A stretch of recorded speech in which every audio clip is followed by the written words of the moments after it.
akhirnya terungkap. Kapolri buka suara dugaan kasus tambang ilegal Ismail Bolong yang turut libatkan Kabareskrim Agus. Tribunnews.com, Jakarta, Kapolri Jenderal Pol Listio Sigit Prabowo akhirnya buka suara soal adanya dugaan kasus tambang ilegal di Kalimantan Timur, yang melibatkan mantan anggota Polres Samarinda Ismail Bolong.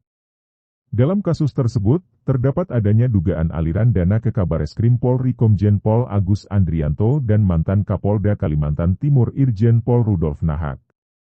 Kapolri Sigit menyatakan, sejauh ini tim dari kepolisian masih melakukan pencarian terhadap sosok Ismail Bolong.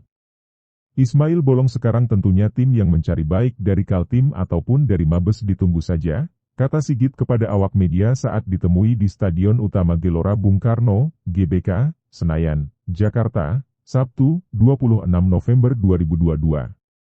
Dalam melakukan pencarian terhadap Ismail Bolong itu, Kapolri Sigit menyebut pihaknya sudah mempunyai strategi. Adapun salah satu upayanya yakni dengan melakukan pemanggilan kepada yang bersangkutan. Pemanggilan ini dinilai penting guna meminta klarifikasi kepada Ismail Bolong sebagai orang yang pertama kali membuat video pernyataan soal adanya aktivitas tambang ilegal di Kalimantan Timur. Tentunya proses pencarian kan itu strategi dari kepolisian ada, panggilan ada juga, tukas Sigit.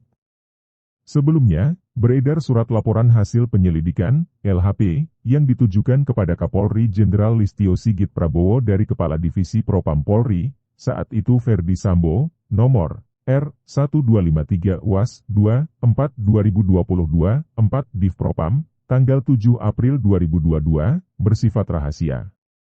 Dalam dokumen poin H, tertulis Aibtu Ismail Bolong memberikan uang koordinasi ke Bareskrim Polri diserahkan kepada Kombes BH selaku Kasubdit Vedit Tipiter sebanyak 3 kali, yaitu bulan Oktober, November dan Desember 2021 sebesar 3 miliar rupiah setiap bulan untuk dibagikan di Ditipiter Bareskrim.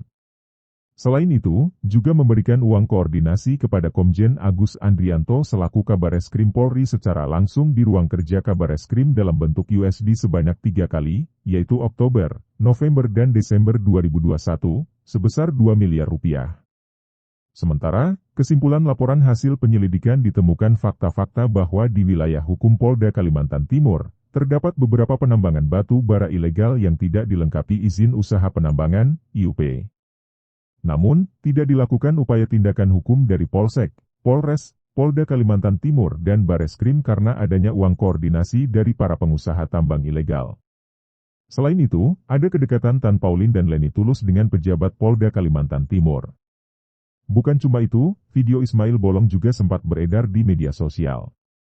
Awalnya, Ismail Bolong mengaku melakukan pengepulan dan penjualan batu bara ilegal tanpa izin usaha penambangan, IUP, di wilayah hukum Kalimantan Timur. Keuntungan yang diraupnya sekitar 5 miliar rupiah sampai 10 miliar rupiah tiap bulannya. Keuntungan yang saya peroleh dari pengepulan dan penjualan batu bara berkisar sekitar 5 rupiah sampai 10 miliar rupiah dengan setiap bulannya, kata Ismail Bolong dalam videonya. Kemudian, Ismail Bolong juga mengklaim sudah berkoordinasi dengan Kabareskrim Komjen Agus Andrianto yakni memberikan uang sebanyak 3 kali. Pertama, uang disetor bulan September 2021 sebesar 2 miliar rupiah, bulan Oktober 2021 sebesar 2 miliar rupiah, dan bulan November 2021 sebesar 2 miliar rupiah. Tapi tiba-tiba, Ismail Bolong membuat pernyataan membantah melalui video. Dalam video keduanya itu, Ismail Bolong memberi klarifikasi permohonan maaf kepada Kabareskrim Komjen Agus Andrianto atas berita yang beredar. Ismail Bolong kaget videonya baru viral sekarang. Saya mohon maaf kepada Kabareskrim atas berita viral saat ini yang beredar. Saya klarifikasi bahwa berita itu tidak benar. Saya pastikan berita itu saya tidak pernah berkomunikasi dengan Kabareskrim apalagi memberikan uang. Saya tidak kenal, kata Ismail Bolong. Pengakuan Sambo dan Hendra Kurniawan. Ex-Kadif Propam Polri Ferdi Sambo membenarkan keterlibatan Kabareskrim Komjen Agus Andrianto dalam kasus tambang ilegal di Kalimantan Timur. Hal itu sesuai dengan surat laporan hasil penyelidikan yang pernah ditandatanganinya. Adapun surat laporan hasil penyelidikan itu terdaftar dengan nomor R1253 UAS 24/2022, 4 Div Propam, tanggal 7 April 2022. Surat itu pun telah ditembuskan kepada Kapolri Jenderal Listio Sigit Prabowo. Kan ada itu suratnya. Ya sudah benar itu suratnya, kata Sambo sesuai persidangan di PN Jakarta Selatan, Selasa, 22 November 2022. Namun begitu, Sambo masih enggan merinci mengenai keterlibatan Agus dan sejumlah nama oknum anggota Polri lainnya di kasus tersebut. Dia meminta awak media bertanya kepada pejabat yang berwenang. Tanya ke pejabat yang berwenang, kan surat itu sudah ada, pungkasnya.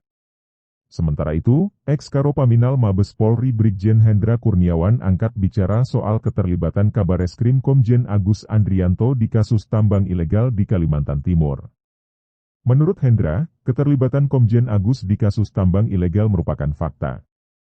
Hal itu terlihat dari hasil laporan hasil penyelidikan, LHP, dengan nomor R1253 UAS 2-4-2022-4 Div Propam, tanggal 7 April 2022. Adapun surat itu pun ditandatangani oleh ex-Kadif Propam Polri Ferdi Sambo. Lalu, surat tersebut juga ditemukan kepada Kapolri Jenderal Listio Sigit Prabowo. Ya kan sesuai faktanya begitu, kata Hendra sembari tersenyum kepada awak media di Pengadilan Negeri Jakarta Selatan pada Kamis, 24 November 2022. Hendra juga membenarkan bahwa dirinya menjadi anggota Propam yang memeriksa dalam laporan hasil penyelidikan tersebut. Dia menegaskan, laporan hasil penyelidikan tersebut tidak fiktif. Betul ya saya, yang periksa, tanyakan pada pejabat yang berwenang aja ya. Kan ada datanya, nggak fiktif. Jelas Hendra. Kabareskrim bantah terlibat. Kabareskrim Polri Komjen Pol Agus Andrianto akhirnya angkat bicara soal pengakuan Ismail Bolong yang menyeret namanya dalam dugaan menerima setoran dari hasil tambang ilegal di Kalimantan Timur. Selain itu, Agus juga menjelaskan soal beredarnya laporan hasil penyelidikan, LHP, Divisi Propam Polri. Komjen Agus pun memberikan pembelaan melalui keterangan tertulis kepada tribunnews.com. Awalnya, Agus membantah soal keterlibatannya dalam dugaan menerima setoran dari hasil tambang ilegal di Kalimantan Timur. Sebaliknya, tuduhan Ferdi Sambo dan Hendra Kurniawan terkait keterlibatannya dinilai tidak benar. Saya ini penegak hukum, ada istilah bukti permulaan yang cukup dan bukti yang cukup, maklumlah kasus almarhum Brigadir Yosua aja mereka tutup-tutupi, kata Agus dalam keterangannya, Jumat, 25 November 2022. Lebih lanjut, Agus mengatakan bahwa berita acara pemeriksaan, BAP, juga bisa direkayasa dan dibuat dengan penuh tekanan. Dia menyinggung penyidikan kasus Brigadir J hingga Irjen Teddy Minahasa. Lihat saja BAP awal seluruh tersangka pembunuhan almarhum Brigadir Yosua dan teranyar kasus yang menjerat IJPTM yang belakangan mencabut BAP juga, jelas Agus. Agus kemudian menyinggung soal penanganan di kasus Brigadir J. Ia menuturkan tindakan yang telah dilakukan Bareskrim sesuai fakta dan rekomendasi Komnas HAM, Tim Sus hingga tuntutan masyarakat dalam mengusut kematian Brigadir J.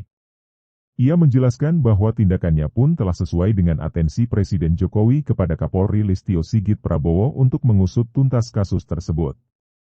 Saya mempertanggungjawabkan seluruh pekerjaan saya kepada Allah Subhanahu wa Ta'ala, arahan Bapak Presiden kepada Kapolri dan tuntutan masyarakat yang sedemikian cerdas, jelasnya.